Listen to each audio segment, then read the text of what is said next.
My darling, ever.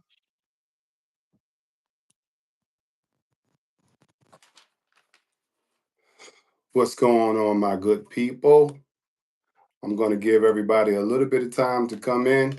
Normally, it takes a few minutes for people to start to get the notifications that I'm live and for it to pop up on the feed. So I'm going to give it a little bit of time to.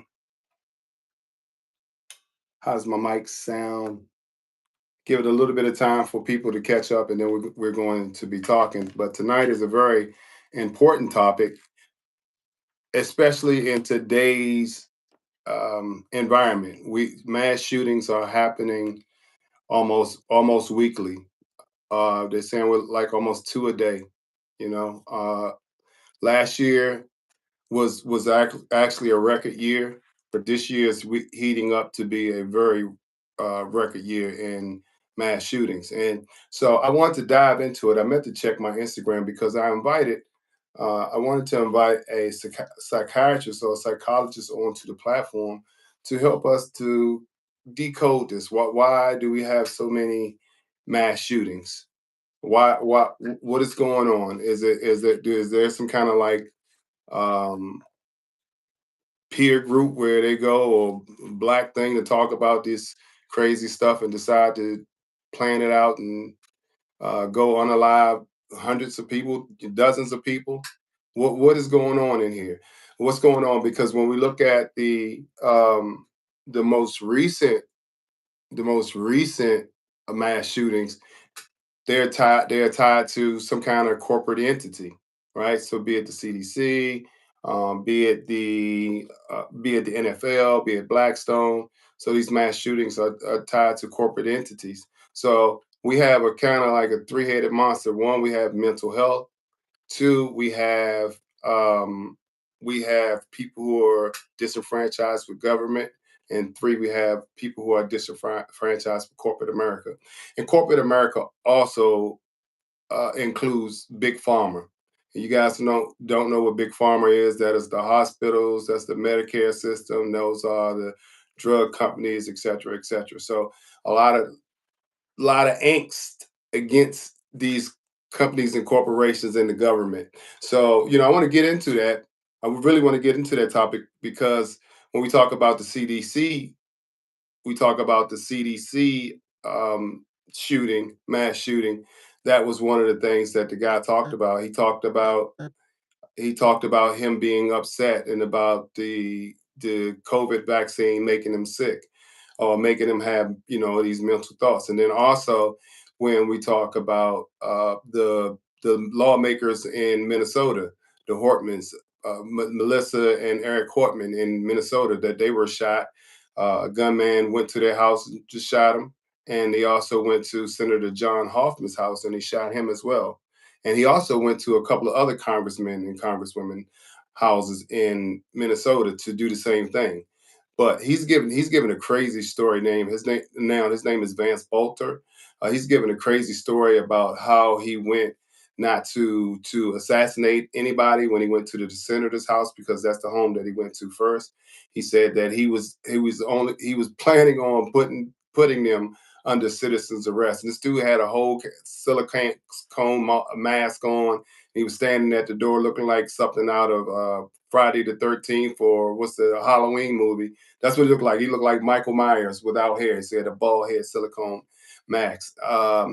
But nonetheless, he went to there and he shot them too. And he shot the husband, he shot the wife, and they had an older daughter that he shot or shot at her, or that the wife, they said, covered her. So he has a crazy story. I'm going to talk about that tomorrow on my 9 o'clock live tomorrow evening.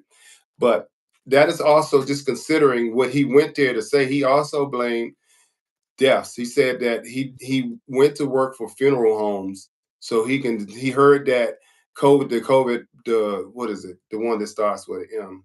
Um, I forgot the name of it, the company that made it, but that particular Moderna's COVID vaccine caused people to die during the pandemic. So it wasn't the actual COVID virus, that it was the COVID vaccine. Nonetheless, so he said he volunteered at all of these funeral homes for years, for like 3 years, to figure out, to conduct a pretty much covert investigation without having any real, no medical skills. So the guy was a evangelical preacher who also owned a security company named Praetorian. So I looked it up. It's defunct, but there are articles of organization about the business. So he owned a security company. So he was a evangelical security company owner who also worked at a funeral home. And I saw something that said he worked in some kind, in the food industry, some kind of way. But he also worked at a funeral home, and he decided that he was going to do a covert investigation about the COVID vaccine. And what he found was true about the COVID vaccine, um, causing people to die. That's in his words, with no medical background at all. This is what he found out. I don't know if he asked people questions, what he looked at the death certificates. I don't know what he did, but nonetheless, he got it in his mind that these lawmakers had allowed this to happen, and that he was going to put it into these laws that allow big pharma and medical companies to get away with stuff like this. So he went to put the senator under citizen's arrest. And the senator, like if he came to my house, or came to your house, defended himself, and he fired off several shots, and he wasn't trying to assassinate him. So just with some weird story. So even if we believe that story, he then went to the Hortman's house, and as the law enforcement officers were pulling up to check on a welfare check of the Hortman, Senator Hortman and Speaker of the, I mean, sorry, Congressman Hortman, or Representative Hortman of Minnesota, and his wife, Melissa Hortman, the Speaker of the House, that soon as the officers were driving up, he shot the husband in the doorway, and then he ran through the house and chased the wife and executed her. And then he had a shootout, but he said he didn't want to hurt the police. He said because he loves law enforcement, and he would never, try to injure a police officer. So he shot in their direction to give him some time. Anyway, nonetheless, he wasn't a mass shooter, but we're talking about the ideologies that allow people to do mass shootings in the first place, right? So this guy, it wasn't, it wasn't all in one location. So this guy, he went from location to location. He was just a serial lunatic, I would just say. But his ideology, upset with the government. He had a twofold thing. He was upset with the government, well, a threefold thing. He was upset with the government.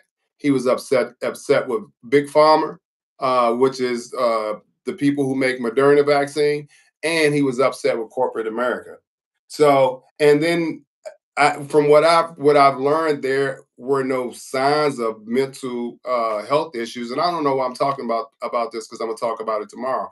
When you look up at his property, because his security company, his registered agent, and the actual address for the security property, they're on rolling acres of land, nice houses on rolling acres of land. So like he wasn't no appeared to be no nutcase, but apparently he was a nutcase. If you do that, you write up this kind of plan and go out to execute it, and with the Jason mask on. But hey, but nonetheless, um, but the ideology that makes somebody want to do something like that. So I wanted to see if we can had a psychiatrist or someone who was in psychology. So if any of you all are on there, and could speak to the mindset that would cause a person to be a active shooter or a mass shooter, or how that we can see the signs, and maybe we'll just do a part two to this. We can see the signs of what a mass shooter is, and the process that they go through before they actually start going out and executing. That's from thinking it out,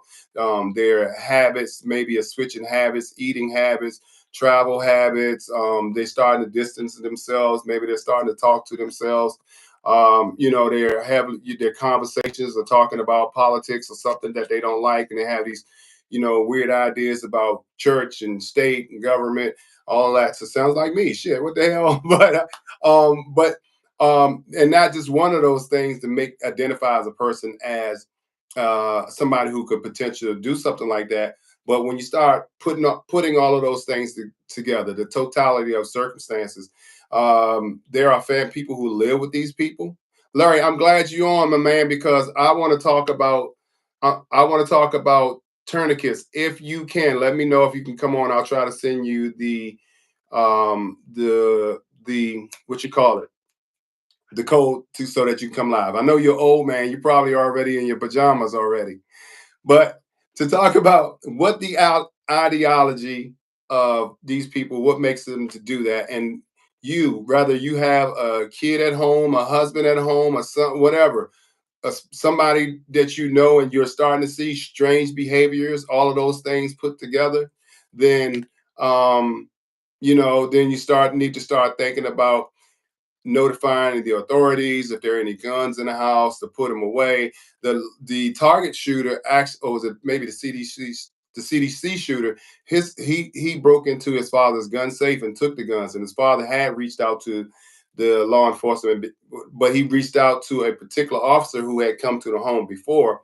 He talked to that officer. He was calling that officer, but officers work shifts, and officers work shifts, and sometimes they don't get those calls. It may be 2 or 3 days later when they're coming in, come back in for work before they can get that call.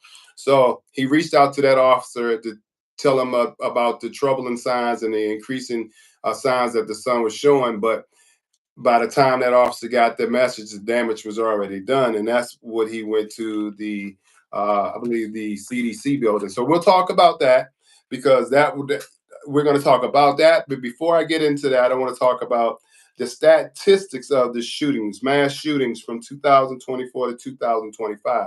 I'm going to talk about in this particular live episode, how many mass shootings that we had, what kind of guns were used, how many people were killed as a result of the mass shooters, what the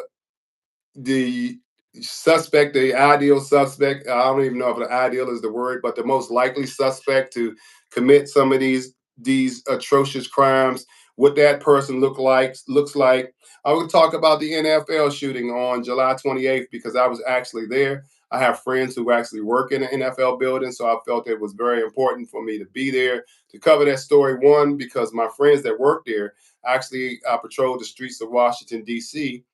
I will, Larry. I patrolled the streets of Washington, D.C., and as police officers with them, one becoming the chief of police, and then going on to be the head of the security of the NFL. So this concerned me in multiple ways. One, because I was a police officer that served with them. Two, because they're my friends and they work with the NFL. So I started to reach out to them. They told me that some of them were in the building, but they were okay. And that was the deepest concern to me. And then also the corporate security component, because this is the second shooting in New York. The shooting of United Healthcare, Brian Thompson, by Luigi Mangione, that wasn't a mass shooting. It was one guy who was fed up again with corporate America, two strikes, corporate America, and the second strike, big pharma. And on his bullets, he wrote delay, deny, depose, which is a lot of insurance companies' ways of not paying claims. And by the time the members get all the information and jump through all the hoops, then sometimes they're already dead. So Luigi Mangione was upset about that, and then he singled Brian Thompson out at the Hilton Midtown Manhattan as he was arriving for an early morning meeting with zero security, and he shot him from behind with a 3D printed gun with a 3D printed silencer, and he walked over top of him and finished him off and ran into the sunset. So again, that wasn't a mass shooting, but the ideology. I'm mad with Big Pharma. I'm mad with this. Matter of fact, I'm mad with this guy right here, and I'm going to take it out on this guy. Luigi Mangione could have easily went to United Healthcare headquarters and did the same thing, just like the next guy I'm going to talk about, Shane Thompson, who went down. Shane Tamura, who drove all the way from Las Vegas. I want to put these things in order, to the NFL building in New York, and killed 5 people, including himself, and wounded another person. So we're going to talk about these shootings. What was his ideology? What was his reasoning behind it? And then what do we think? What part does mental health play in this whole situation? And here's something that happened to me. I'm a retired law enforcement officer. I moved down into the country where I thought that I didn't have to carry a gun anymore. And if I wasn't working in my security firm and actually needed to carry a gun, I don't normally carry a gun. Well, I went to Walmart a few days ago, and as soon as I pulled into the parking lot, I said, I don't want to go in here. I don't want to go in here because I don't have no gun. I didn't bring my gun because I'm not used to carrying my gun. I retired almost 20 years ago. And again, if I'm not working, I don't carry my gun. But now it's like this ain't one of those damn if you do, damn if you don't things. This is damn if you don't, period. So I I actually did shopping, but I did it on pins and needles because right before the mass shootings began, there was a nut in Michigan, Grand Traverse, Michigan, I believe is the name of the city. He went into a 7-Eleven and stabbed 11 people before somebody with a concealed carry license pulled out a black man, and pulled out a firearm on this guy and held him at bay until law enforcement came. So that is also going to be an important part of this conversation because how many of you all are carrying? How many of you have concealed carry licenses? How many of you all have guns in your household? How many of you all know how to use your guns in your household? When the last time you cleaned it? How much ammunition do you have? When you go out, especially if you're a woman, do you have your gun in your purse? Somebody just runs up to you and take your purse? And now that they got your purse and the only thing in between you and them that could defend yourself. So how are you carrying your firearms? And if you carrying, do you train with it, or did you just go to get the certification, sit through the class, and after the class, you never went back to the gun range? Okay, because you may be in a 7-Eleven, you may be in a Walmart or a Target. One of the shootings that I'm going to talk about was in a Target parking lot. You may be in any of these establishments, a school building, a church, because it's happening in churches as well. You may be in any of these places, and all hell breaks loose and the devil shows up. And the only thing between the devil and everybody else in there in hell is you, that angel, who has the concealed carry permit, who's trained with the firearm with proficiency, and who's willing to risk his life to save other people. So this is going to be a very important part of the world moving forward because people are really losing their mind when they look at the economy. They look at how some of these political figures are moving. They're looking at it. People have lost their jobs, lost their houses, high-paying government and corporate jobs. People can't find jobs. AI is taking over everything. Even if you had a job, you want a job when people were offering you a job and you wouldn't show up to work because your grandmother died 9 times. And you're just gonna be a time where you're gonna be begging for a job and can't get one. And you know what I say? If people go to the storehouse and don't find what they want or can't get what they want, the next place they're coming is your house. And I'm willing to guarantee that. So how many of you all have firearms, concealed carry permits, train with them, and carry them with you? That's a good question. Let me read this comment on my thing. Bunch, I'll make you the administrator again, and I'm gonna bring a couple of people on. Gonna bring a special guest I have coming on is a special guest that I'm having coming on is a couple of special guests. Was one of the shootings I'm going to talk about is the shooting in Philadelphia, where two Pennsylvania state troopers went to respond to a sounds of gunshots at a house and were shot. And the only thing that saved their lives was tourniquets. They put the tourniquets on themselves and on each other. And Larry Penton of Penton uh, services, consultant services. He does all the medical training, stop the bleed training, CPR, AED, first aid. He does all of that training for. Okay, not yet, Kenny. Not yet, Kenny. I got you. I'm gonna just stand by. This is my other guy. I'm going to bring him on too. So I want to get these stats before I bring him on. And that guy's important too. So Larry handles all the medical components for all of my executive protection classes.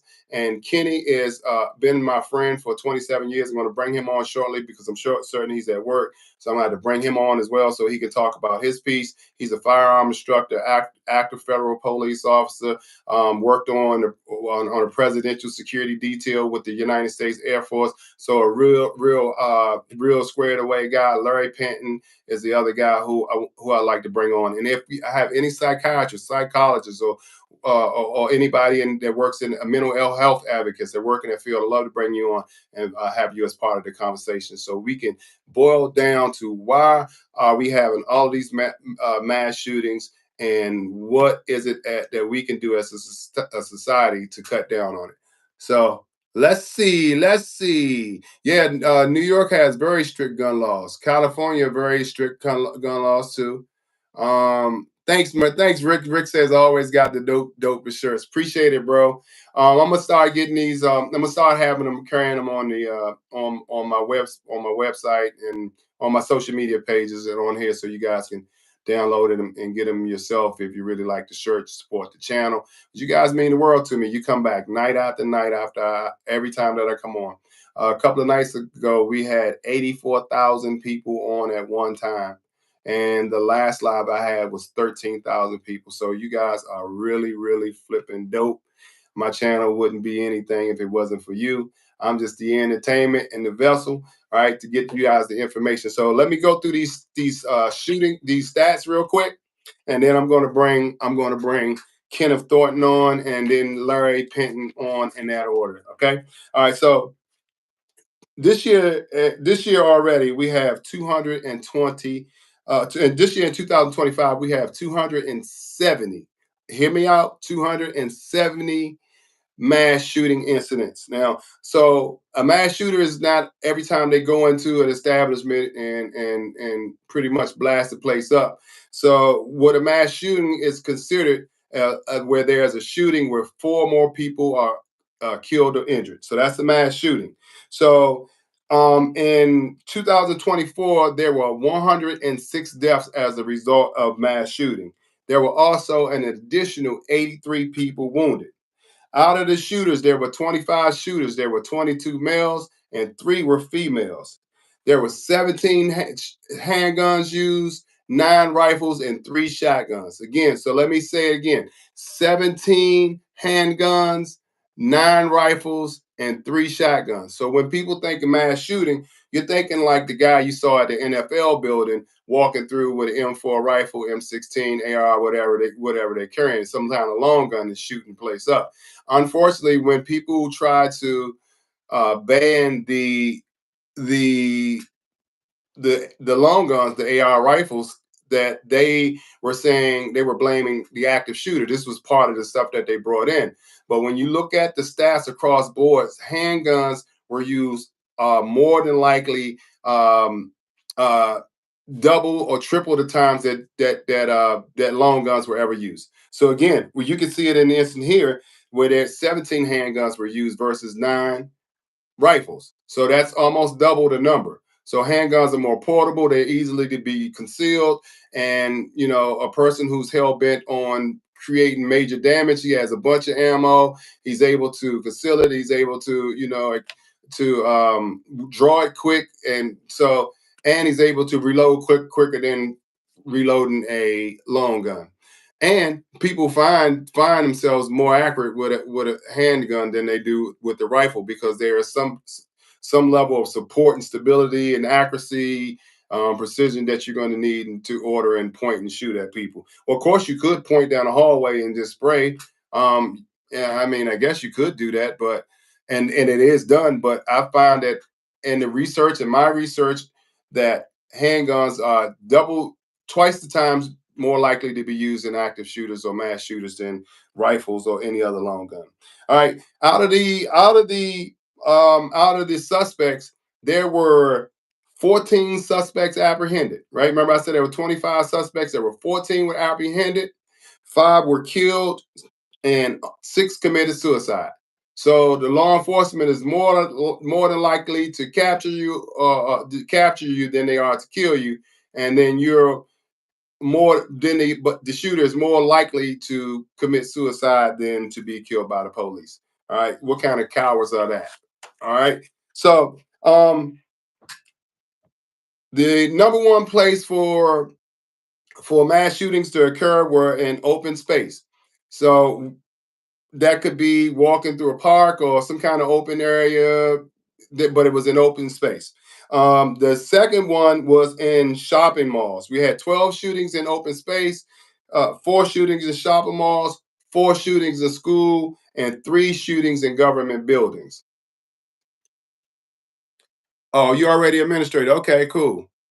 All right, so and I'm gonna run through the shootings real quick. This is only gonna take a minute, and I'm gonna get my friend, constant professional Kenneth Thornton, my friend of 27 years, going to get him on, and he's going to talk about training, the active shooters stuff, this stuff that you need to know on if you're working as a security professional or if you are working. Or if you're a private citizen, everybody should be trained with the concealed carry permit to have a concealed carry permit. All right, so the mass shootings in 2025, when I started tracking it, is the shooting at the NFL building where I went to. So there was a guy who drove. His name was Shane Tamura. He drove all the way from Las Vegas, Nevada, with the M4 rifle. He he he drove to the NFL building at 346 Park Avenue, Lower Manhattan, to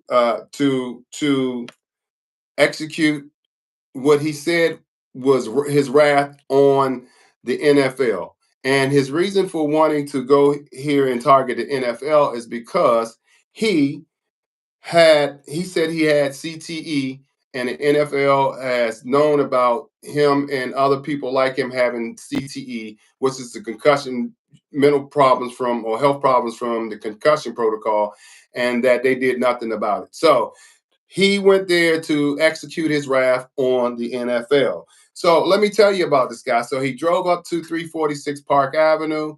He pulled up to the front, double parked his BMW that he got out of, walked across the platform into the double glass doors, armed with his M4 rifle, which is what you probably seen on my YouTube page or one of my social media pages. Now, he walks as soon as he walked in the door, he didn't ask any questions or make any announcements. The first thing he did was started shooting through the lobby, and he shot whoever he saw. And the very first person that he saw was Didarul Islam, who was a new in uniform New York City NYPD police officer. He was a father of three, well, two, and his wife was pregnant with their third baby on the way. He was a dedicated, decorated officer in his community. People loved him, and he was a light to his peers.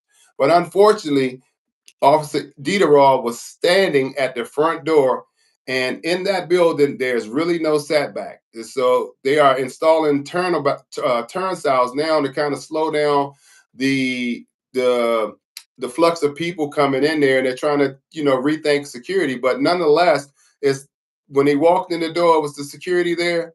It was the unarmed security officer. They call him Big Al Etienne.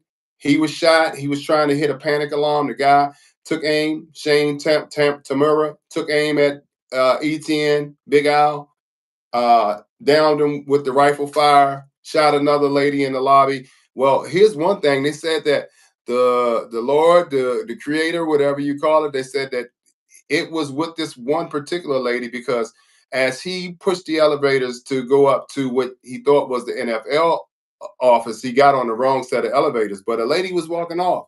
And after he shot all of those people, he let the lady walk off the elevator and out of the building. He didn't do anything to her.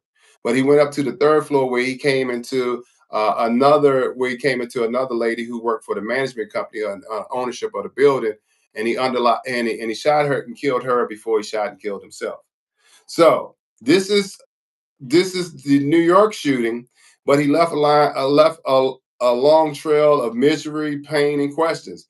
One, he was targeting corporate America. The NFL headquarters was there. Also, Blackstone. If you know anything about investments in corporate America, you must know about Blackstone. If you don't, look it up. One of the biggest investment firms in the world were were located with offices in that particular building.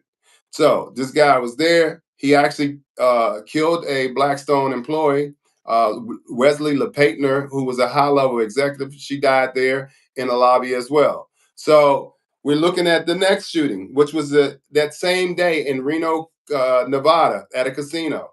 We had a shooter who walked up to the valet area. He walked, parked his car wherever he came from in the parking lot.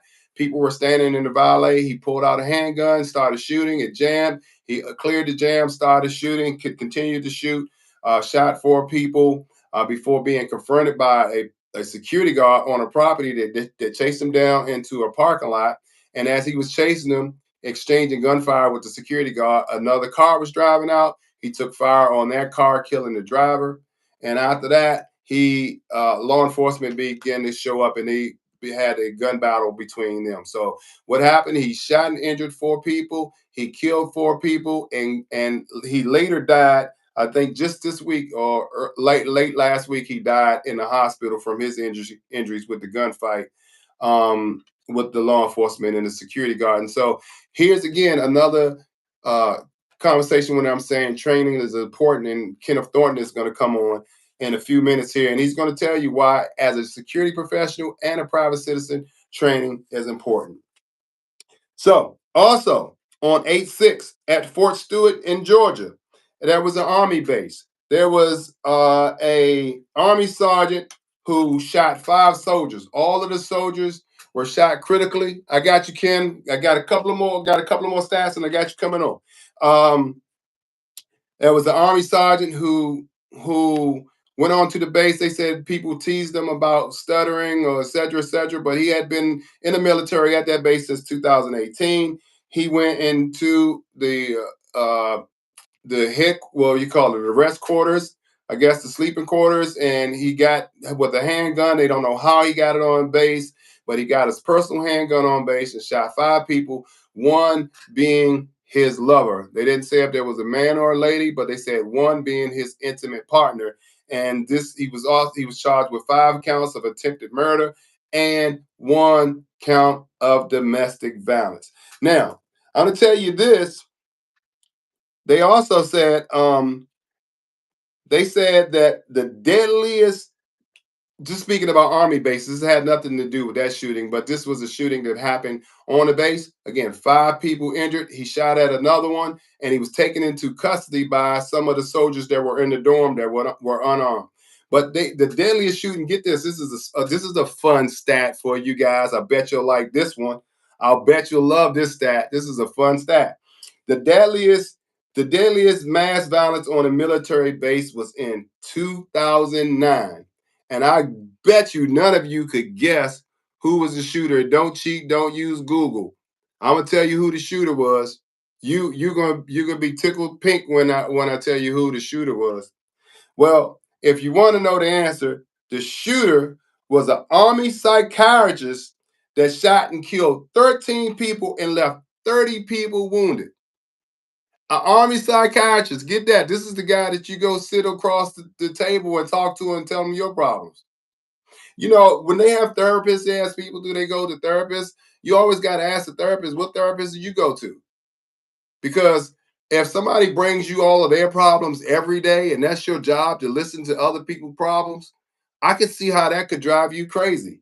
But this dude went batshit crazy, man. He went on the base and he shot 13, he killed 13 people on the base and wounded 30 other people. And he was the guy that you go tell your problems to. And you can't beat that. There was also a shooting in Philadelphia where I'm not Philadelphia. Philadelphia have doesn't have. Larry Penn said U.S. Army mental health MD and psychiatrist. Exactly. Fort Hood. That's right, Kenny. That's right. That's right. That's right. So there were two Pennsylvania state troopers who went to a house on a call for sounds of gunshots. Apparently, this guy shot his neighbor with the long gun, and somebody called and reported. Well, these two Pennsylvania state troopers showed up to the property, and as they were getting out their car, this guy laid down gunfire with a long rifle. and he shot the two state troopers and wounded them. Luckily, the state trooper survived, and this is why I think it's very, very important to have Larry Penton on here from Penton Consultants. I believe that's the name of his company. I'm sorry, Larry, I always get it wrong. But charge it to the game, not to the heart. But I'll get it right after this live, I promise you, especially if you sponsor the next live. We So he went to, so the state troopers were shot, and the way that they survived, that they had a stop the bleed course, and they had tourniquets on them, and these tourniquets, they applied the tourniquets to each other and themselves, and this is what saved their lives. But again, this is a neighbor who went crazy, shot. I don't know if he was dating the neighbor or whatever, or she, I don't know. You got some weird stuff. People have property barriers and they don't want you to do, maybe her rose bushes was growing over his fence line. Who knows why something like this could happen? But nonetheless, that was not really a mass shooter. But I thought I'd bring it up because I think it was good to see that the training actually works. They said when you get into a situation, you won't rise to the occasion, you'll fall to the level of your training. So training actually works when you listen and apply. And the last shooting, Kenny, we're bringing you on right now, so you can send that link again. Was the CDC shooting in Atlanta? In that shooting, there were 500 rounds shot. The guy said that he was Jesus. I'm sorry, that's the wrong one. I did miss a shooting. That was a Target shooting. The guy lived with his parents. He said that he went there, that the COVID vaccine was he went there because the COVID vaccine had made him mentally ill. What's up, Kenneth? Oh, Hey, what's up, sir? How's everything? all is well. So hold on one second, Kenny. I'm gonna bring you in 1 second. So the guy said that he lived with his father and his parents. He broke into their gun safe, stole these weapons, went to the CDC, he was stopped by a security guard, and then he went across the street and they started exchanging fire, shot an officer, another officer, David Rose, joined the police department in March. He suffered a critical wound and died on the scene. He was remembered by a wife, two kids, and also like the NYPD officer, he had one in the oven, so his wife was pregnant. So these kids will never get to know the great men that their fathers were, and the sacrifices that they made. And the last shooting I'm gonna tell you guys is about the Target. This is why I said when I went to Walmart the other day that I really did not want to go into the Walmart, because that day, even that same day or the day before, the guy went to the Walmart. No rhyme or reason. Saw people in the parking lot, started shooting. He killed the father, their 3-year-old son, wounded the wife, and shot a guy who was pushing carts back into the store for Target.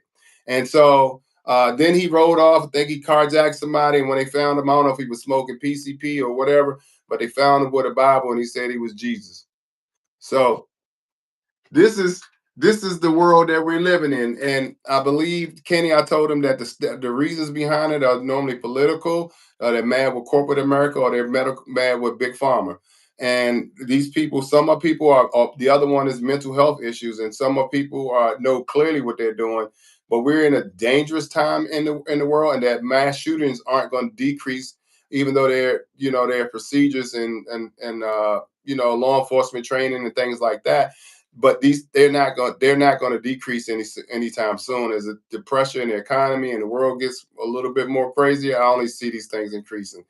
So I think it's a good time for me to bring you guys on, introduce you to my friend. When I call somebody who's not my blood brother, this guy is actually my blood brother. So I always talk about, I don't like people bro this, bro that. But this guy, we've been in just the sandbox, 18, 17, 18 years old. I've known him. So it has been effectively almost 28 years in November since we've been friends. And he still looks like he's 18 years old. Uh, He's seen me grow up. He's a great guy. He was U.S. Treasury police officer, firearm instructor with the U.S. Treasury.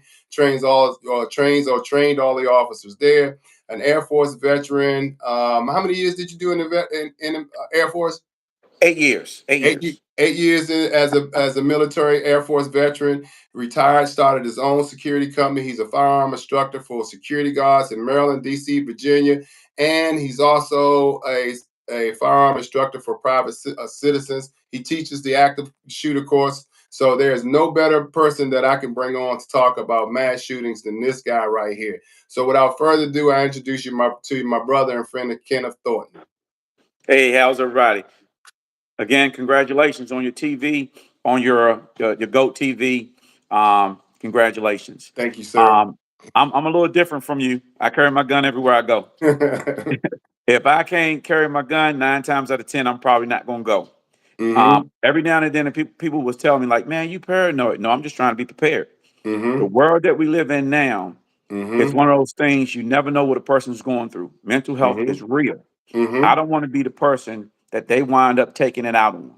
So therefore, I'm always making sure that every situation that I'm in, I'm thinking my way through it. Ultimately, training is repetition. The more you do it, the easier it is. I've trained I would say probably over 25,000 individuals. When they come out to renew their license, I try to put them through different drills. I want to make them think, if this happened, what would you do? If that happened, what would you do? And they'll raise their hand and be like, what do I do? Think it. You tell me, what would you do? So training is key. I don't care if an individual had a superior firearm, superior training will always prevail. But you have to come out and you have to train. Yeah, I agree with that. So I've seen it, and you help correct officers who go to whose lives rely on carrying a firearm, right? Yes, sir. And they just go to qualify, and then they don't spend many of them. I ain't gonna say all of them, but many of them don't spend the time on their own to perfect their craft. That's true. And I always tell and please, police officers, don't jump on me. But most police officers, when I say get into shootings, they normally hit less than 10%. The Mm, reason why is because they have court, they have overtime, they don't have time to actually do it, even if they wanted to do it. But you got to make time. There is no excuse. The ultimate thing you can always invest in and invest in you, especially being a law enforcement officer or an individual that's going to be carrying a firearm, is a great responsibility. You got to know your rules, regulations, the laws. Every now and then, matter of fact, I just had an individual called me yesterday. He said he went to a training, and I'm not going to say the instructor's name, but the instructor told him if he's in a 7-Eleven and they're robbing a joint, he could shoot the bad guy. In the state of Maryland, that's a no. He's the, mm, he's mistaken DC for Maryland. That's why it's mm-hmm, important to know each state rules and regulations. You mm-hmm, can defend a third person in a district, but in Maryland, if the key word is self-defense, defense of self. Are you in danger? If you're not, guess what? We're going to back out. We're going to be the best witness we can be. Now, of course, if he turns or she turns and put the firearm on me, now my life is in danger. And you have to be able to articulate what you're doing. mm-hmm. You know, that's one of the things that I've been pushing about because I got a lot of people who called me after the Brian Thompson CEO corporations who wanted armed drivers. And what I said, once he got out of the car, the damage is already done. Like they shot him. There's nothing that as an armed driver you can do. Am I correct in saying that? Yes, sir. And see, situational awareness is the key. Um, that's I tell you all the time, man. I don't know how you do what you do. You know what I mean? You have to be on point because it takes a split second for an individual to get the drop on you. So you Mm-hmm. have to be like this at all times. That's Mm-hmm. why it's important. Your training kicks in. You see a Mm-hmm. person standing, hey, the person in front of you already got that. Mm-hmm. That team concept. Ultimately, you're Mm-hmm. going to always win because not Mm-hmm. one person or two people are going to be the team. You know what I mean? So again, we fall back on that training. I agree. No, it's you know, I always tell people too. We're talking about situational awareness. I always say there is no situational awareness. I just think it's just awareness, man. What I'm saying. I am like I'm not hyper vigilant, but especially if you've been in a shooting or anything before. Like no, I guess I am hyper vigilant without it appearing for me to be hyper vigilant. If that makes sense. Yes, Because the yes, way the way we grew up and then being in the law enforcement and military environment, you have to be hyper vigilant or you don't live the next day. that's it. One of the wild things. A friend of mine, he had a live going on, and he was at the range that I was at or I was located or working, and a young guy came in there with the mask on, a jacket, and I'm looking like, let me watch this guy. But he just came in there to shoot just like that. And the guy was like, no, you gotta take all that stuff off. Man, it was like 100 degrees. And I'm saying to Mm-hmm. myself, like, I know you gotta be hot. And the dude was like, dude, come on, man. This is, you know what I mean? So um, the world is changing and it's changing very fast. Mm-hmm. One of my sayings is that law enforcement wants to be there. We want to be there, but we can't. You're going to always be your first responder. You Mm-hmm. can't respond to nothing if you don't Mm-hmm. have anything to protect yourself. Mm-hmm. So get the training, get the concealed carry permit. I was an individual that said he lived in Harlem. He don't know if he can get it. Yes, you can. New York, you can get it all day long. California, you can get it. All you got to do is when you get a chance, Google California concealed carry, New York concealed carry. It might take about 6 months, but you can get it. Yeah. Have you seen now? Your tell them the name of your firearm training company. Safety First Firearms Training and Consultant. Now we're actually starting to train instructors. So we also go by the name of Safety First Firearm Instructors LLC. I love it. I love it. And how long have you been in business as a firearm instructor? Over 3 decades. We started, I know, it's like, I know, I look still young. That come from me dyeing my hair. Yes, sir. And shaving the facial hair. That's right. We started in March 1993. I had the pleasure of being trained under some of the most, I would say, decorated instructors: Jack Boyd, Ken Blanchard, Ricardo Royal. And then, of course, once I went to Flexi, and then they put their stamp on it, including the NRA. And it's like, I brought all that, and then boom, that's what you have, a mixture of everything. Yeah, and you're like, I mean, not like you're the number one instructor in the state of Maryland. And I started a business too, and I don't even know why. Why I started my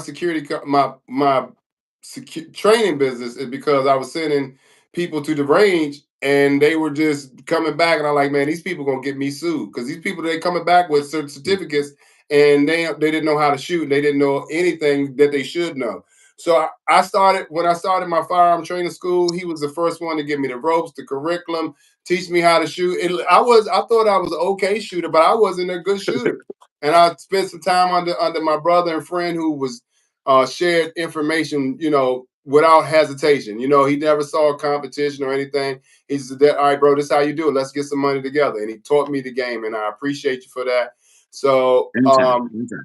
but when I say he's the number one firearm instructor in the state of Maryland, DC, or Virginia, that is without question. I believe you still got like a something like a belt or something up there in Yes, the sir. range, right? It's in the garage. It's in the garage. And one time I had an instructor, and I tell individuals this. One guy said, "Hey man, you so cocky," and it's almost like the Mamba mentality. I put the work in. Mm-hmm. You know what I mean? I'm Mm-hmm. training and or thinking about training probably 23 hours a day. Mm-hmm. That 1 hour, I'm probably sleeping, thinking about training. Mm-hmm. So, not that I'm better than anybody, I just prepare better than most people. Um, Most people want a vacation, take this day off. I don't do that. I'm always thinking of a better way that I can get this done. How can I Mm-hmm. do this? How can this person do this? Mm-hmm. And for the firearms instructors out there, keep up the great work because there's a lot of great instructors. But remember this: if you fail a student, you failed the student. You know what I mean? Not that the student Ooh. failed.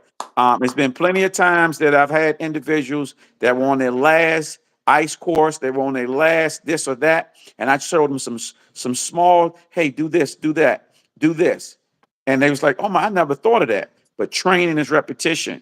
Once you become in law enforcement, once you become a owner of a firearm, it is your obligation and your responsibility to continue to be better. Now, Maryland, DC, 18 hours. Yes, you have your license. Now, what we going to do? How are we going to come every 2 years? That's required. We got to be better than that. You know what I mean? So that's why when individuals come to me, yes, the course of fire is 25 rounds. I'm gonna make you do 100. Mm-hmm. And people be like, man, my arms hurt. I don't care. Because Mm-hmm. ultimately, this training is going to kick in, God forbid, that you get into something. Fight, flight, or freeze. But your training will kick in, and I guarantee you'll do something. I love that. No, you're Mhm. absolutely right, and that's why you guys, if you want to, you make sure that you tap in. If you you can just write your stuff down there, how they can get in contact with you, whatever they need to. And you guys are in the state of Maryland, the DMV area, but also in addition to that, he doesn't just give those licenses. I believe he does Arizona. I know he does Utah. So, and you could tell them what those licenses afford them and what states they can carry in, what what the restrictions are. Our most sought after license is the multi jurisdiction, where you get in DC, Maryland, Utah, and Utah covers Virginia. Now, Virginia has reciprocity with Utah. So whenever you have a reciprocity agreement with Utah, you have to get that state first. If you live in Virginia, you have to get Virginia. If you live in Texas, you have to get Texas in order to get Utah because they have a reciprocity agreement. Ultimately, you'll be covered in 40 states. We don't do New York or New Jersey because we just haven't had enough people to come and say, hey, we want to get it. But I also have somebody on the team that can actually get you squared away with New York, New Jersey, or California. It was an individual and he said he lived in California. Yes, it's hard, but it's one of those things when you're dealing with the instructor in that area, he or she will make it where it won't seem as hard because it's their job to walk you through it from start to finish. I'm not saying come to me. I'm not saying go to the instructor down the street, but you have to go to somebody. Training is repetition. The only way you're going to get better is actually getting out there and training. When you're coming to us, we have portable barricades, we have windows, we're going to throw stuff at you. So when you come out, you might think, oh, it's going to be this. And then I might have you shoot with defense ammo. And individuals like, I've never shot with a defense ammo. What do you mean? We're going to do it today. I'm normally Mm-hmm. shooting a 380, or we're going to shoot a Mm-hmm. 40 caliber today. We're going to shoot Mm-hmm. with your right hand only. So basically, we're giving you different things to think about. One of the things that I definitely always do when I'm riding in each of my vehicles, I have that just in case I have to stop myself from bleeding. You know what I mean? I keep a tourniquet just in case I get shot. Boom, one hand, we can do it. It's almost like if you're on an airport, an airplane, you got to take care of yourself first, then you can help others. You know what I mean? But ultimately, training is repetition. The more you do it, the easier it is. Thank you, thank you. Real quick, LP, are you still on there? If you still on here, I can't send you. You have to send me a text, and I can send you the link from my computer. But I can't send you the link from my phone because we're on here doing the live. But I love to get you on. I think it's a good way to segue into LP. LP is a paramedic, EMT.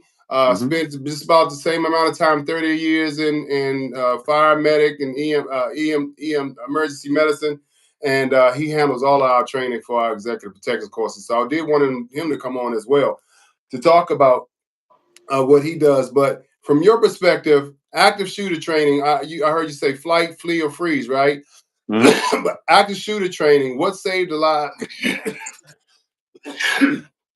What saved the lives of a lot of those people at the NFL building? If you watch the news media or some of the, kind of Google the pictures, they. So I don't know if it was. Whether it was training, and it probably was because my friends work there, and that's what they do. But they stockpile furniture against the doors. They barricaded themselves in, and Hmm. got you, Larry. Is that Larry? Hold on. Who the hell is this? Okay, Larry, is that you? So, what they did was what they teach you is run, hide, fight. That's run, hide, fight, and Run, hide, or fight. Yep. yeah. Yeah, so and you and I have taught at active shooter class before, but you want to talk a little bit about run, hide, fight? Well, for civilians, um, if you're in a situation and you don't have any weapons on you, ultimately you want to try to run to a safe zone. One of the good things about the schools, what they're starting to do, if something was to happen, they can actually uh, go inside the classroom and they have these little wedges that they put down in the ground that make where the door won't open up. Now, once you're hiding, you want to be as quiet as possible. You have cell phones, turn those cell phones down. And ultimately, the last resort is you actually fighting, throwing stuff at people, throwing trash cans, because the person's already found you. They're there. If it's more of you than him, guess what? Like they said, when the plane was taking over, let's roll. I would rather go out fighting than to stay right there and let some coward just shoot me. Now, we're not going to do that. We're going to all say, hey, let's go. If one of us grab him, if I get shot and you can grab him, guess what? We save the lives of everybody. Nobody wants to be in that situation. But if you're in a situation, the quicker you can get the control of this person, the easier and the better it's going to be for everybody to survive. Nobody wants to do it, but somebody's going to have to do it. So ultimately, if you're in a building, I'm always checking my six. That's an exit. Do like this. Another thing that I do, I carry pepper spray. You know what I mean? If the person's coming down, I take a whiff of that pepper spray and spray it in the hall. So when they come, the closer they get, guess what they're going to do? Because they're going to be able to feel that pepper spray. And hopefully they go the other way. You know what I mean? So everything's not about firearms. Some stuff is less lethal weapons. That pepper spray is a mother. A lot of times people say, oh, no, I can take it. And they get sprayed by, oh, yeah. Now let me see you do it. Because the individual can't see. It's hard for them to breathe. So it's messing with their respiratory system. And I don't know nobody just going to be trying to shoot and can't see. 9 times out of 10, they're going to try to take care of themselves first. And that's an opportunity for you all to rush them, to run past them, to throw something at them or her, and then get up out of there. And that's what we call the OODA loop too, right? He's talking about awareness. That's it. Yeah, you observe, you hear, observe is hearing, seeing, smelling. All right, what's going on? I hear the gunshots is coming from down that way, so we know we ain't gonna run that way. You know, and we know we could tell from the distance of the gunfire how close or how near they are. You know, and then so you observe what's going on, and then you orient. Okay, which way, what I'm gonna do, which way I'm gonna go, right? And then where I'm at, which way I'm gonna go, and then the D is decide what you gonna do. Yes, sir. And the A stands for what? Do it, huh? Just get that to it. Now, and this is something that I tell individuals, because see, you have a nice sized property, and so do I. God forbid if somebody ever break into my house, I have I have booby traps. So if you break in, or let's say like come downstairs, I have a flashbang down there. You know what I mean? Nobody comes in that back door. So if say somebody was wild enough to break inside my house, once they hit that, they're not going to see it or anything. That flashbang gonna go off. Boom. My wife, she's well trained. Every weapon in here that I handle has a suppressor on it, because I'm thinking 9 times out of 10, if they come, it might be multiple shooters. Now, guess what? I'm going to wait for them to come to me. I'm not going to run down there. I don't care what they doing downstairs. Ain't nothing in this house worth me getting hurt for. But I have cameras throughout the house. I can look on the camera and be like, oh, they're coming up the steps. If I have to engage, they won't know what happened. They'll be walking up, boom, falling down. His buddy gonna be like, what the hell, what just happened to him? Because no sound. And God forbid I had to go downstairs because a loved one or something was down there. My wife already know. If you hear them shooting, that's not me, because everything I have is suppressed. That means they could have gotten me. So now you know what you're supposed to do. Get that shotgun, stand at the door, watch that camera. Somebody come up that you don't recognize, do what you have to do. And of course, 911 has already been called. You get into any event, make sure you get on the phone, let 911 know what you have, let them know that intruders are in there. If you have one in custody, or if you have one at gunpoint, let them know that, because they're going to be coming. And when they're coming, if they think the person's still at large, guess what? They're going to come a little bit harder. That don't sound right. But I hang around a lot of young guys, man. So yeah, they're gonna be coming fast to get there to protect you. So I'm gonna let them know, hey, I have one in custody. I don't know how many how many other people it is, but I have one in custody. I'm not gonna be yelling or screaming, because remember, everything that you say is gonna be recorded on that 911 call. In the class, we tell individuals, if I'm here and I get into something, I'm gonna have my wife do all the talking. The reason why is because I was just involved in a shooting. I was just involved in a situation where now I'm like, when my wife says it, it's hearsay. If I say it, it's facts. You know what I mean? Not that we're trying to mess up the system, but I don't want to get on the phone and have to say something that I can ultimately be, have that go against me in court. I'm gonna have my wife do it. Tell them what happens, sweetheart. And then that way it's hearsay opposed to me saying it and it's facts. And vice versa. If she get into it, she do it, I'm gonna do the talking. But the key thing is knowing all the rules, knowing all the regulations, knowing the laws, all your do's and don'ts. If you live in a castle doctrine state, how to basically maximize that. If you don't live in one, how to maximize that. You know, Kenny, so I appreciate that. And I want to ask you this too. Um, what are some of the worst mistakes people make when concealed carry, well, carrying off duty? I mean, not, I'm saying off duty because I'm police, but with concealed carrying or carrying, because I want to say concealed carrying, but carrying a firearm. Not get enough training. Thinking that once they got that certificate, we're ready. I'm good. No, you're not. You just had 18 hours of training. You may have shot 100, maybe 150 rounds. You did enough to pass the state requirements. But God forbid you get into something. It's different when you're actually shooting at an individual than a target. That adrenaline flows, that nervousness it kicks in. You know what I mean? That depth perception, it kicks in. Now we're talking about identifying a target, identifying a threat, the people around it, this person yelling, the car alarm going off.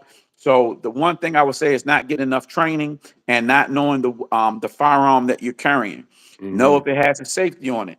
Some people believe in firearms with safety. Me personally, your finger is your safety. You don't put that finger on the trigger, I guarantee that gun won't go off. So knowing your firearm, making sure that you clean it. You shoot it, you clean it. You stored it for 6 months, guess what? You clean it. Every now and then I get a person say, man, I got 50 guns. I'm like, you actually have 50 guns? Yeah. Active? Yeah. You clean all those guns? And they be like, yeah. And I'm like, wow. Okay. You know what I Right, mean? right. Everything that I have probably about, I say maybe 12 to 14 guns that's in my rotation, and those get clean. Far as training guns, those are training guns. I'm not gonna clean those every 6 months unless I'm gonna use them. So you gotta make sure that you handling your firearm, making sure that the maintenance on your firearm is up to date. The hot thing now, everybody want an optic. I just said something on Facebook. Guy came out with the optic, was like, yeah. I said, no, no, no. You got to qualify without the optic. Huh? Yeah, you got to qualify without the optic. What if it goes off? I never thought of that. Nah, we got to qualify both. With the optic, he shot a 97%. Without the optic, it was like 71, 73%. I said, you Mm, see the difference? He's like, man, I can't shoot. mm, That's what you want. You want mm, to actually put more training in mm, the iron sights than the optic. You know what I mm, mean? And of mm, course, doing both. mm. You know what I mean? So again, training is repetition. The more you do it, the easier it is. I only got optics on my long guns, my scar. I guess I got an optic on there, but honestly, I like to shoot iron sights, everything. Yeah, me too. My Yeah. agency, we carry optics. We have the SIG 320s with the Holosun sights, optics, but I shoot better with the iron sights because I'm always trying to co-witness because my brain is, over 30 years of iron sight. So when I pick it up, even though I see the optic, I still want to get that split second of co-witnessing. And co-witness basically meaning that you lining up the optic and your iron sights together before you press the trigger. Hmm. So, and what about like any bad habits for people who are carrying it off duty? I mean, I keep saying off duty, like Yeah. carrying concealed, Hey, like we carrying. we know, we know. Yeah, yeah. Some of the bad habits people do, letting people know that they're carrying. Um, no one should know that you're carrying. You don't want to give up the element of surprise. They call it printing, having the gun shown. Even if your state allows you to open carry, don't do it because the young guys, those they call them YNs, they will Hmm. run up on you in a heartbeat because it's three or four of them and it's one of you. Now you just put yourself in a situation. God forbid if somebody's going to rob the store, they see that you have a firearm. Oh, I have to take this person out first. Is this person law enforcement? What's the deal? They'll shoot you first, and you were like, "Man, how did I get that?" Because they know that you're carrying a firearm, and of course, knowing the gun, making sure that you have the gun. Every now and then, people come out and say, "Hey, I got my license, but I don't carry." Why? Because I don't feel comfortable. Okay, don't carry. If Hmm. you don't feel comfortable, don't carry. If you don't think that you can God forbid, have to shoot somebody, don't carry. Because if you pull that firearm out and they see that you're nervous, guess what? They might try to take that gun from you. And then ultimately, that's going to be a problem. You and the bad guy, they're going through the same thing, stress. Who can perform better? If you have the training, guess what? You will perform better. Even though they're the bad guy, when you put a gun on a bad guy, guess what? Their eyes light up too. You know what I mean? Right. That's right. Yes, sir. Man, it's been great. This has been great. We're gonna Yes, sir. bring you back. And thank you for sponsoring today's Oh, episode, yes, my sir. man. Anytime you need anything, I'm there for you. Yes, sir. Yeah, well, and likewise, man. This is my brother. So you guys make sure you check out safe. Safety First Firearms Training and Consultants. The cell phone number is 301-346-2327. We do DC, Maryland, Utah, Virginia. If you need to get your SPO armed or unarmed, we do that. If you want to get your Maryland, in the beginning of the year, Maryland just started where every security guard has to have 12 hours of training, even if you had it before. They basically clean a slate. Even if you're renewing it, it still has to be 12 hours. The reason why they want everybody to be on the same page. We do that. Hey, if you're trying to start your own security company, we can actually help assist you with that. You're trying to become a firearms instructor, we can also assist you with that. Again, I think it's easy, but it's hard work. But I ultimately think it will pay out. You know, you're going to get what you put into it. Yeah, yeah. Well, guys, I'm gonna leave his stuff in the description of this video. So if you can, you just text it to me offline. I have it, Okay. but I just want to make sure I have it so I can put it in the Yes, right sir. way. If Mhm. any codes or anything you want them to have, Yes, sir. just let me know, and I'll make It'll sure be that. Goat. It'll be Goat TV. Everyone that's a subscriber of yours or on here or seeing this feed, they'll get matter of fact $100 off. It's normally $300. It'll be $200 for them. I DC, appreciate. Maryland, Utah, and Virginia. You also, that's the multi-jurisdiction, just two hundred Yes, dollars sir. for not one, Yeah, 200 for each one, 200 collective. for everything. That's amazing. You guys, you're not gonna find no deal like that. Some guys are charging 200 to 300 to five hundred Each. dollars for each one of those things. So that is an amazing. I think he just said 5 things, so you're gonna save a gang of money to get your certification. So make sure you check them out. I wouldn't recommend anybody that I didn't trust or anybody that I didn't use. So I will leave those links in the descriptions. Make sure you hit them up. Good Okay. to go. Yes, sir. All right, I'll see you this week. I'm coming up hopefully Friday. I told you about the diesel thing with my truck, but we'll talk about that later. Okay. Yes, sir. And All right. hopefully I get my truck on. Well, I was hoping tomorrow. If not tomorrow, I'll be up by Wednesday next week. Okay. Cool. That'll All right, work. all right. Love All you, right. man. All Talk right. to you Love you. soon. All right. I Okay, don't know doke. how to cut you off. You got to cut Hey, look, yourself I was off. going to say, how do you cut this thing off? You're right. Exactly. Let me, Uh, I think you just back out. it got to be some kind of. Yeah, there you go. All right, guys. That's my friend and brother since we were 17 years old, man. I'm 54 now, so that's almost that's 27 years. 27, 37 years. 37 years. Damn. I said 27. I almost know this dude for 40 years. It's crazy. That's my man. Almost 40. That's my dude, man. Love him to death. What's up, LP? What's going on, man? All right. You got some background Hold on feed a coming second. through. There we go. All right, so yeah, man, this is my guy Larry Penton. I thought it was important to have him on because today we're talking about mass shootings. Mass shootings also comes with mass casualties, and absent. What it say? I can already put my glasses on. Countermeasures for mass. Countering the mass shooting threat. This is by the author is Michael Martin. He's the lead instructor for the USCCA. Okay, okay. So man, but this is what we talk about: covering mass shootings. How do we respond? How do we react? How do we recover? Respond, react, recover, right? Because That's right. you got to do that, and then after the aftermath, people need to be repaired, transported to the hospital, and then those businesses still have to go on. They have to do damage control. They have to mediate with the family. They have to talk with legal team. They got to worry about their brand, so they got to do damage control as far as their brand. There are a lot of parts that happen after mass shooting. So that book is one that I need to pick up and put in my library. Hopefully they have it on audio book and I can just hit the button and listen to it. After that, I'm going to pick up the hard copy and read it. But without further ado, guys and girls, thank you guys for sticking on.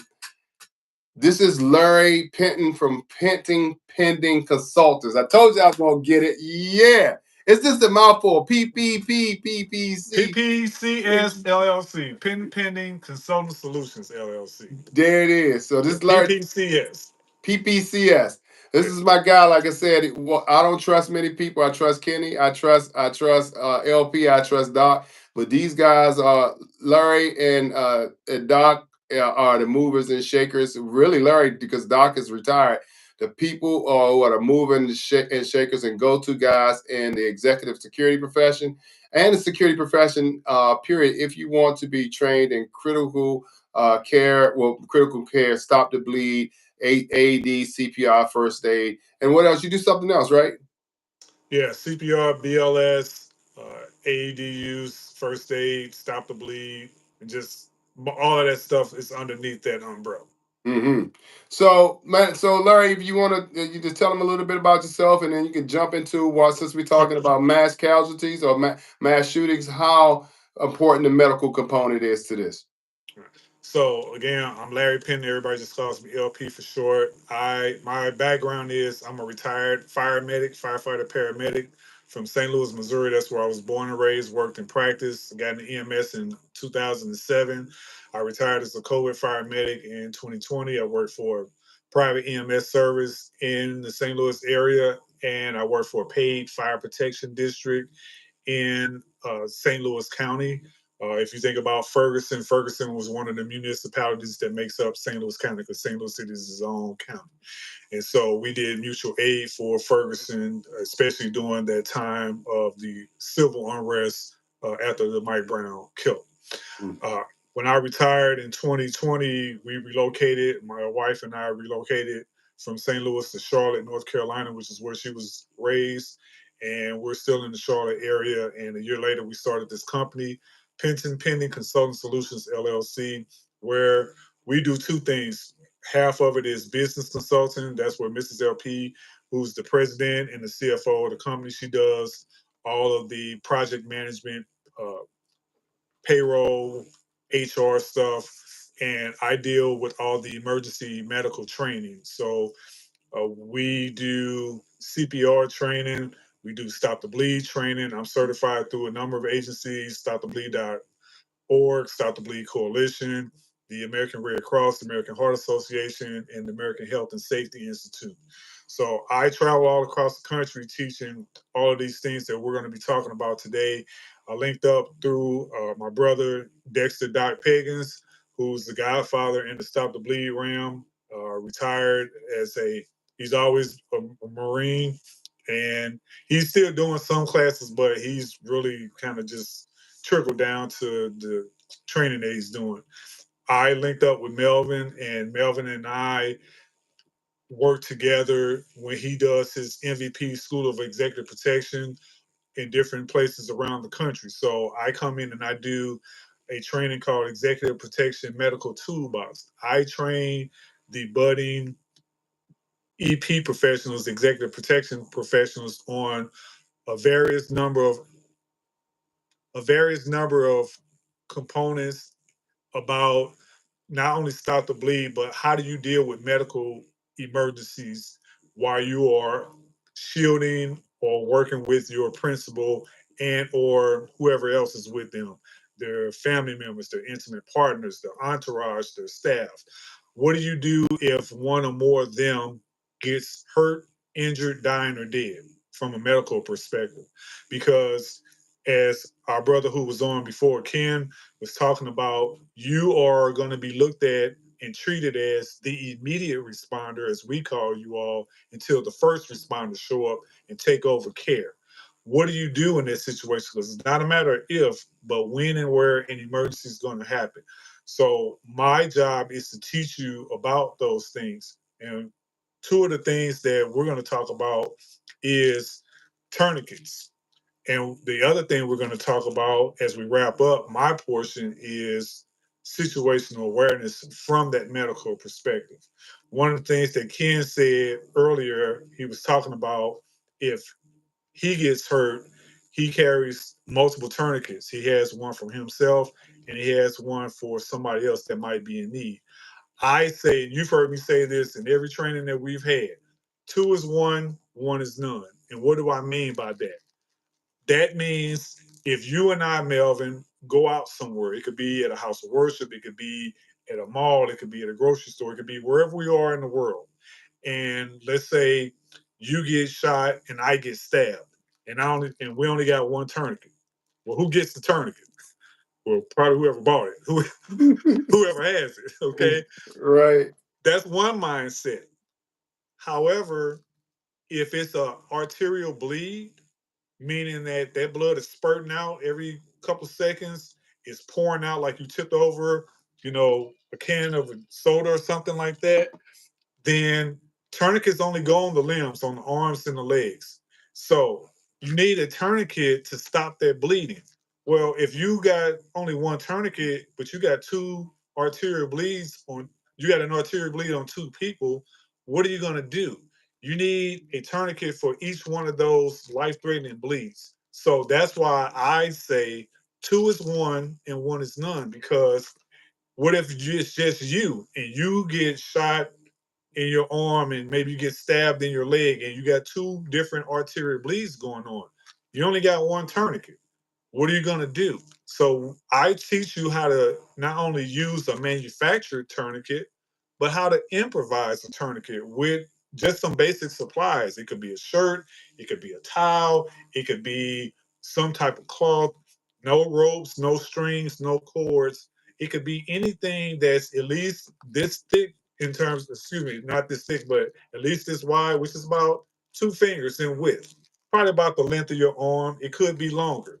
And you need something that's going to make that device tighter. People always ask me, Melvin, can I use a belt as a tourniquet? Because I see and I've heard these things on TV and these movies where they use the belt as a tourniquet. I say you use whatever you got. Now, you can't use rope or string or cords because that's going to be too small. You got to think about the way tourniquets work. A tourniquet is basically an advanced belt. With your tourniquet, it has components to it. And just like our brother Ken said, the way you got to practice is you got to constantly learn about these things. It's just like repetition, as he said. Tourniquets, and there's different types of tourniquets. They have different components to them. You have the strap itself. One side is all Velcro. Okay. You have a buckle. Okay. It feeds through just like a belt buckle. You have a time strap, and with that time strap, you need at least a Sharpie to write down the time. You're not going to write down the date because it ain't going to be 3 days and somebody like, hey, when somebody taking this tourniquet off? Okay. It ain't going to be like that. You have a clip, and that clip holds this bad boy right here. Okay.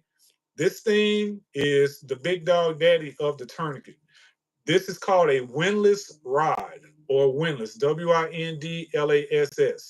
Think of your tourniquet not just as a tourniquet, but think of it as a garden hose that you're going to kink. This is what's going to kink it, okay? Because your tourniquet's job is to stop the bleeding. Tourniquets do 2 things that a belt only does one. A belt only gives you compression.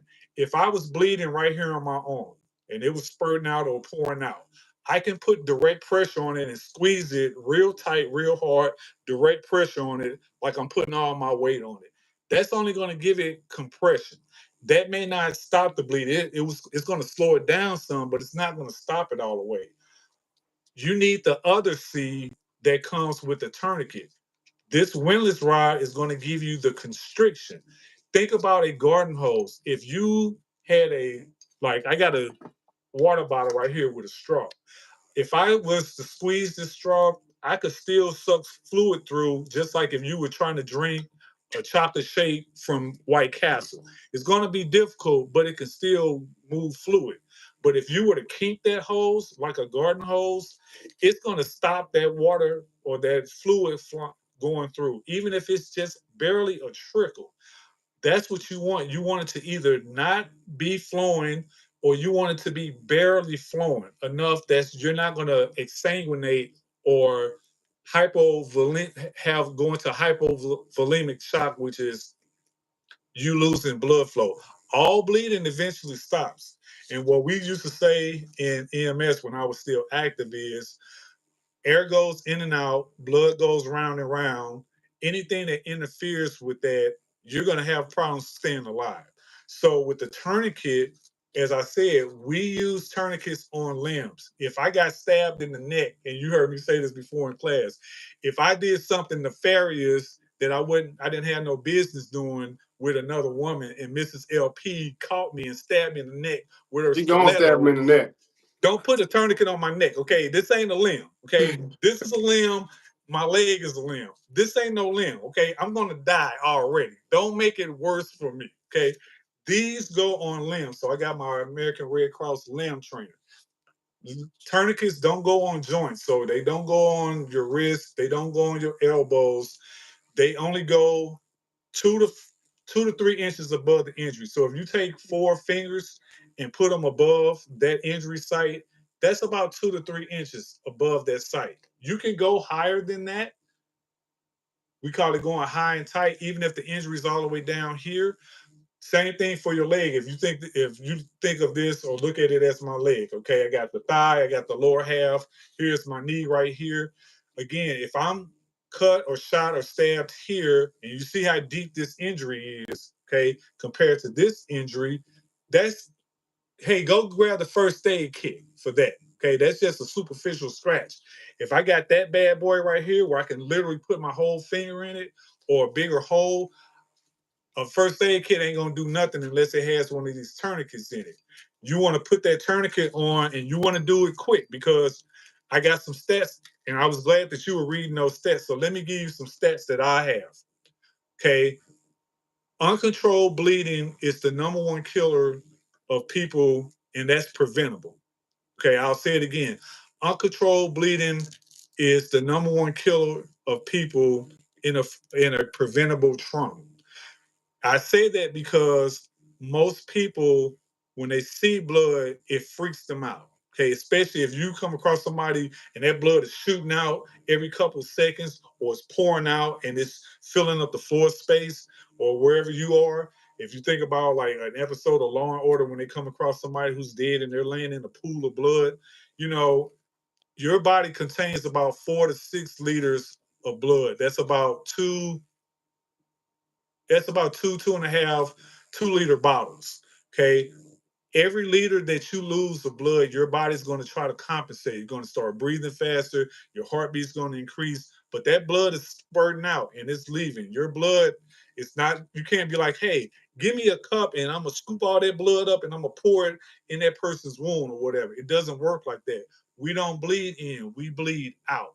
So you got to stop that blood flowing and you got to make sure that you're doing something that's going to keep that person alert. You're going to have to talk to this person. You might have to put your fingers in that wound to slow that bleeding and or stop it. And that can be very painful on top of the pain that they're already experiencing. One of the things that I talk about when we have these classes is everybody should have a bleeding control kit or an IFAC. And IFAC stands for Individual First Aid Kit. In your bleeding control kit, and it doesn't matter if you have one for your personal use. When I go and teach these classes at corporations and houses of worship, one of the first things I do is when I walk in, I look and I ask them, do you all have an AED? Where is it? Do you know how to use it? Do you all have any bleeding control kits? Okay. Where are they? How many do you have? How many tourniquets are in there? When you open up an IFAC, it's going to have a bunch of stuff in it that your first aid kit doesn't have.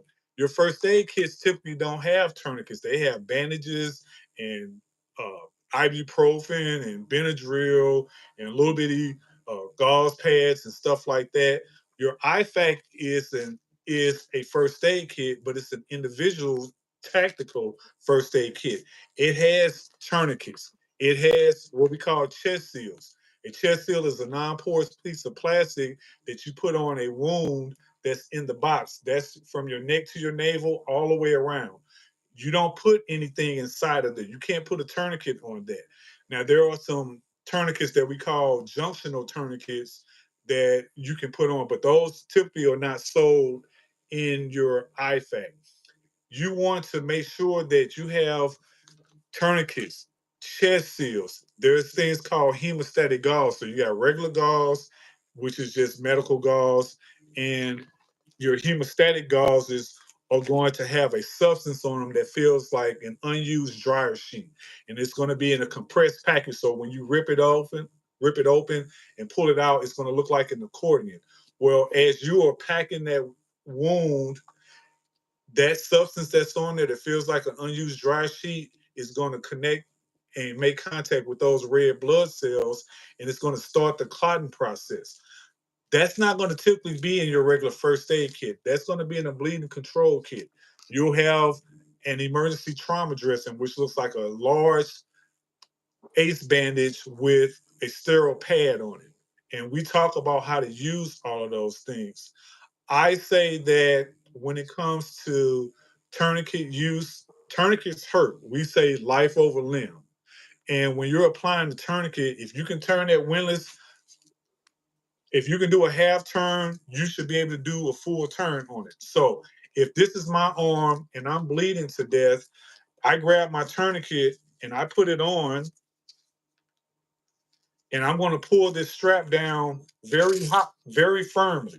Okay, I want to cinch it down very tightly. Just like that. You see how I'm pulling it? I'm pulling it tight. That Velcro is going to go on top of the other Velcro. Once I get to the clip, this is when the pain really happens, because I got to turn this windlass. And as I'm turning it, think about you kinking a hose. If I can do a half turn, I can do a full turn. Once, twice, 3 times later. And if I can do a half turn, I should be able to do a full turn. Now, this is just a limb trainer. I can do about 4 turns before I can't turn it anymore. And I'm using all my strength to turn it, to put it in this clip. Okay. Once I get it in there, look at the difference in the size of how the arm is now. You see how it's squeezed? Okay. You see how smaller that circumference is from what it was before? And then I just wrap the rest of the tourniquet around and through the clip. And then I lock it in place, put Velcro on Velcro. Okay. And then I secure it with the time strap.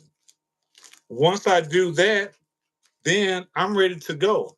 But the first thing that I'm going to do is I'm going to put direct pressure on that injury until I get the tourniquet. The thing about the tourniquets, again, is tourniquets hurt. They're supposed to hurt. They hurt like HE double hockey sticks. You got to talk to the person. Keep them cool as the other side of the pillow. Tell them, hey, don't hit me, because I'm not here to hurt you in terms of your feelings. This is going to hurt. But if you don't get this tourniquet applied correctly, you're going to bleed out. Let me give you a couple more stats, and I'll turn the mic back over to you. Okay.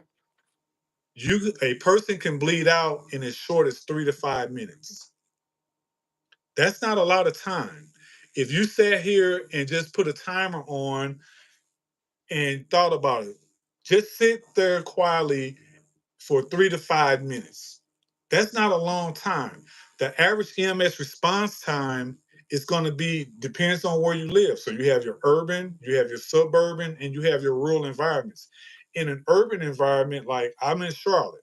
So in an urban environment like Charlotte, 7 to 15 minutes. Okay. If you live in the suburbs, it's probably maybe up to 20 minutes.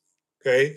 If you live in the rural areas or in the boonies, it could be up to an hour, because a lot of these EMS services, or they either volunteer or they got a long distance to come and they got a long transport time. So again, if it's, let's say you're in an urban environment and it's 7 to 10 minutes, what did I say? You can bleed out in as short as 3 to 5 minutes. And so StopTheBleed.org and the Stop the Bleed Coalition, their main job is to help individuals and businesses and schools and houses of worship not only teach Stop the Bleed, but give information and services to the community to help people survive in these real times that we know, as you were talking about, and as our brother Ken was talking about, these violent critical incidents. Now, I don't like using the term active shooter because that's not the full term. I have FEMA certs, and so the full term is active shooter / hostile events. And as you said, a mass casualty incident is 4 or more people critically injured. I don't like people just using active shooter because everything that happens in these breaking news stories is not involving a firearm. For example, you talked about what happened in New York. You talked about what happened at Fort Hood, right in Georgia. I talked to a guy who was a military guy who now does active shooter house event type of training, and he was a soldier back in the days. Think about the students, those 4 students, and this was on court TV. They got killed at the University of Idaho. They weren't killed by a firearm.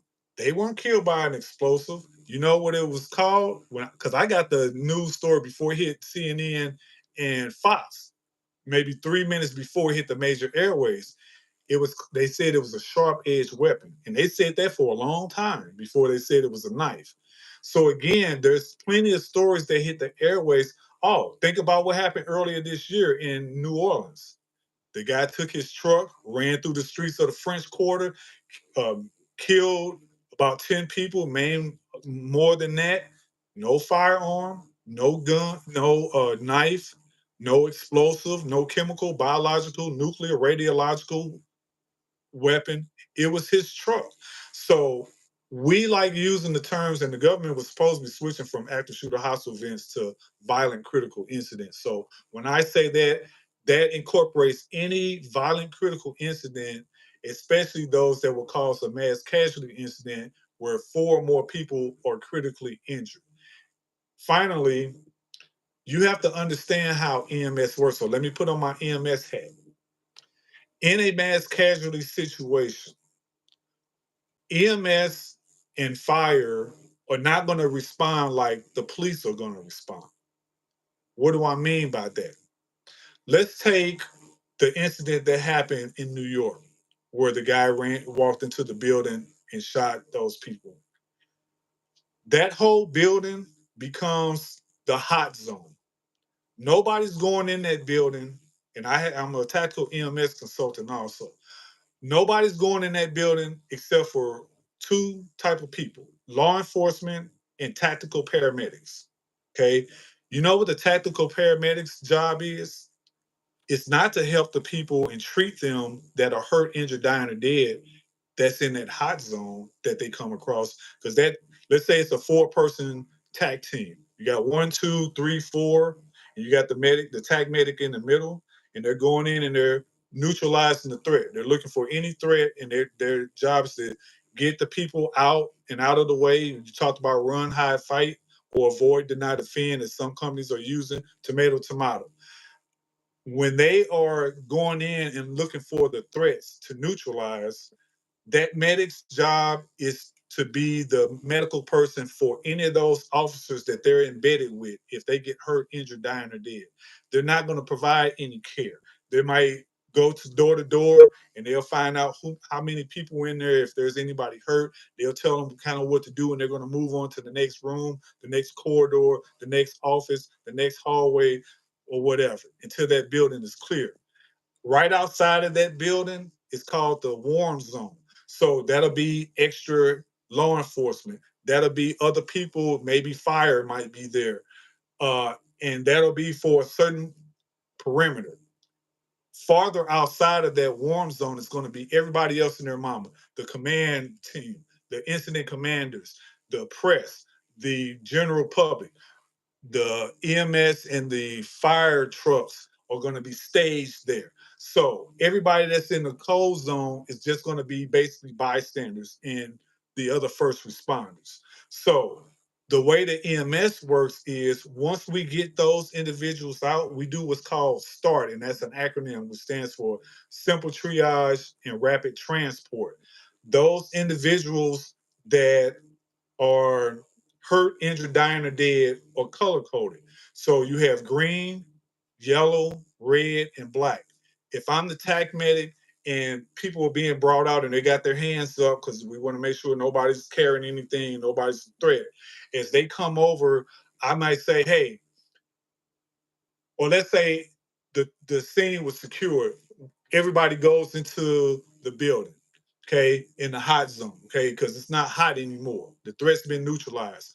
I go in with my crew and I say, hey, everybody that's in here that does not have any injury or just something minor like a cut, a scrape, a bruise, or something like that, raise your hand, okay? Let's say it was 10 people that were there and 3 of them raised their hand. Okay, you guys are considered the walking wounded. You're going to help me get some of these people out. Okay, here's a green tag for you.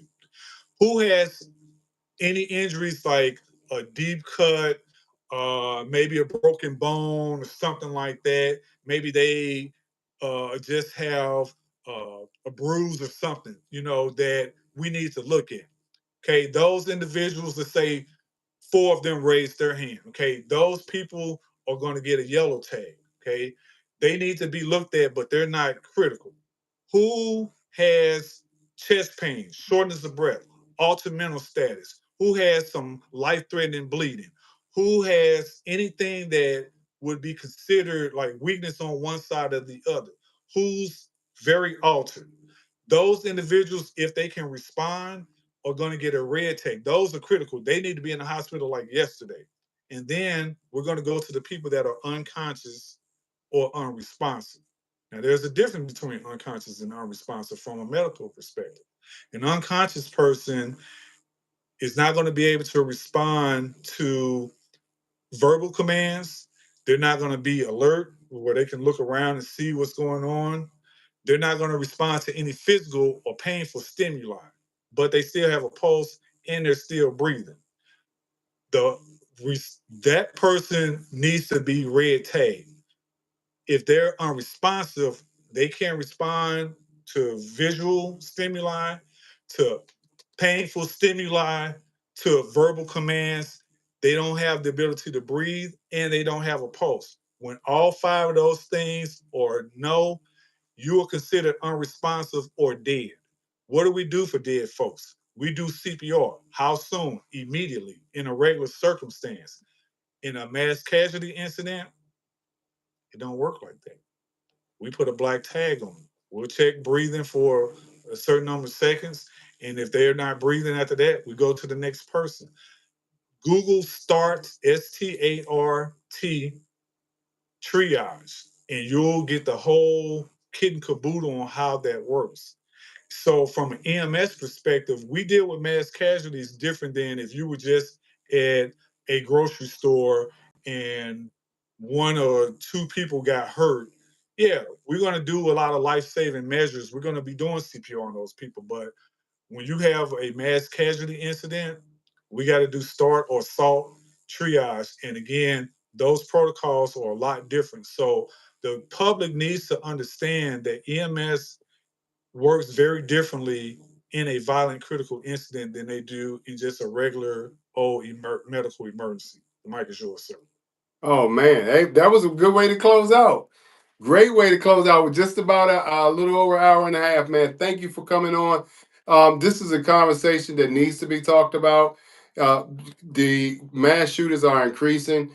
The security professionals need to know how to defend themselves and defend the people that they're in charge of taking care of and keeping safe. You also need to know how to plug holes pretty for the most part, save lives in a manner now that people are critically or mortally wounded. How do we save those lives in the process behind that as well? Today was good. We had Kenny Thornton come on and talk about concealed carry licenses and the rise of active shooters. We laid down some stats about the active shooters, mass shooting incidents, and like Larry said, we also, you didn't talk about that one, but at Walmart they had a guy who stabbed 11 people. in a Walmart, right? So it's not always active shooter. You're right. It's not always active shooter, right? Mass violence, right? I think when I talked about Fort Hood, I didn't say mass shooting. I said mass violence, right? So that's right. And I think that's the important part. But Larry laid down the acronyms. It's important if you're a civilian, a security professional, if you're in the medical industry, to get these certifications, learn how to protect yourself, learn how to help people out who are in a crisis situation. And also, these classes, if you have a firearm and you got a concealed carry permit, go out and train. Don't just get the permit and put it in the gun safe and never see it again until somebody breaks in the house and you don't know how to unlock the safe or use the gun. Don't let that be the situation. And also, make sure if you don't need to be a security professional or a medic to have an IFAC, individual first aid kit. You should have that in your car at all times. You can get into a car accident and your husband or daughter or son gets impaled by something coming through the car, or whatever the situation is, and you need these things right there to help save their lives. You need the bleed control kit, the IFAC kit. Is that yours, or is that something that they can buy somewhere? This is my individual one, my personal one. I make these. You can buy these off of Amazon. There's a company not too far from the BMW place that you have your executive chauffeur. It's in Greer, South Carolina, which is about 2 hours south of where I am, right off of 85. You can see it on the highway as you're going south on 85, right before you get to the BMW plant.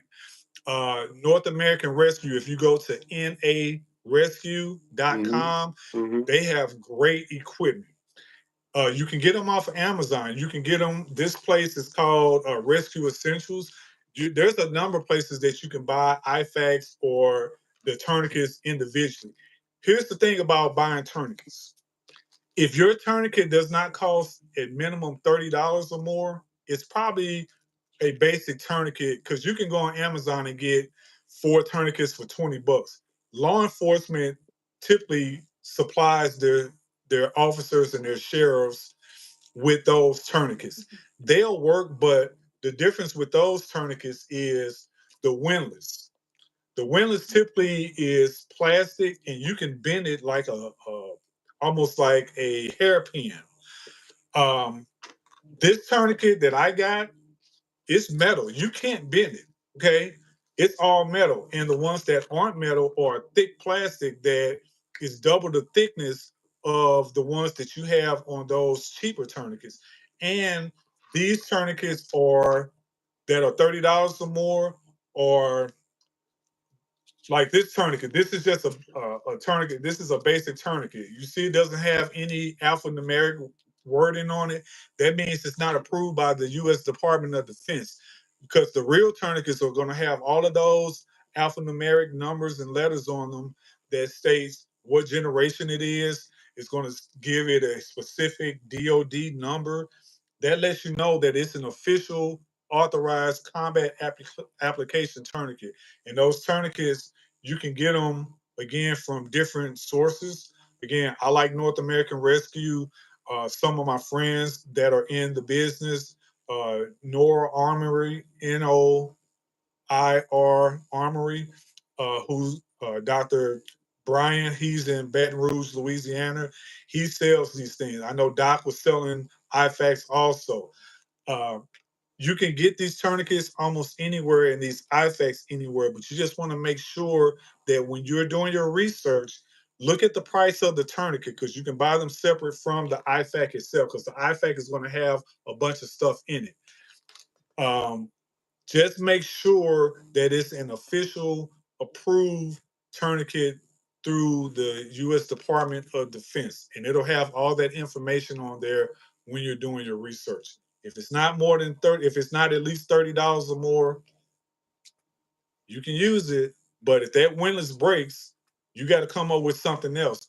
And let me say this real quick, and it'll take me less than 30 seconds. If you don't have a tourniquet and you need to improvise one, if that's all you got is a belt, you can tighten it up as tight as you can and put direct pressure on it. And if you got to put your knee on that arm or that leg until help arrives, go ahead and do that.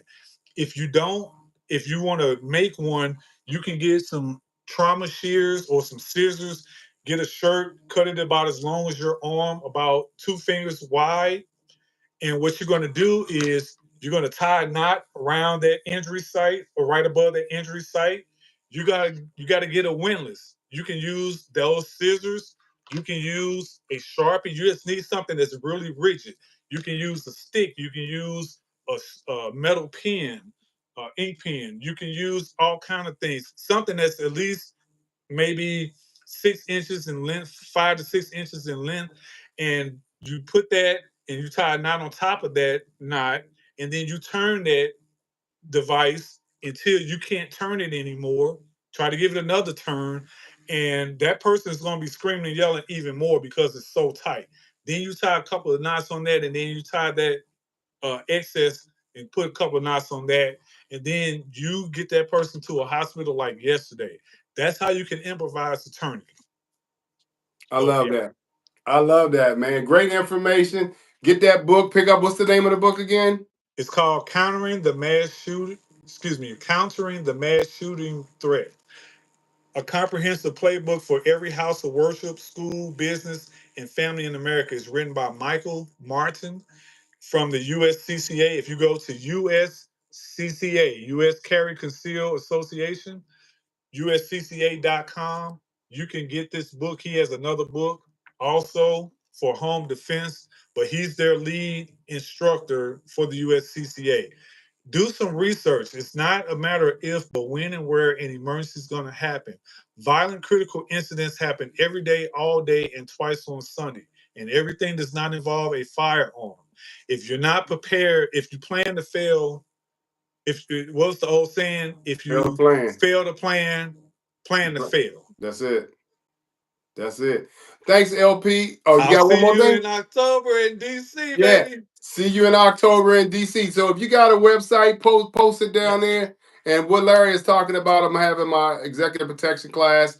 We're back in DC in October 23rd through the 26th. If you book now for any class between now and 2026, the end of the 2026, those classes 50% off, long as you use promo code MVP50 before August 25th. And I'll see him there. He'll be teaching the class.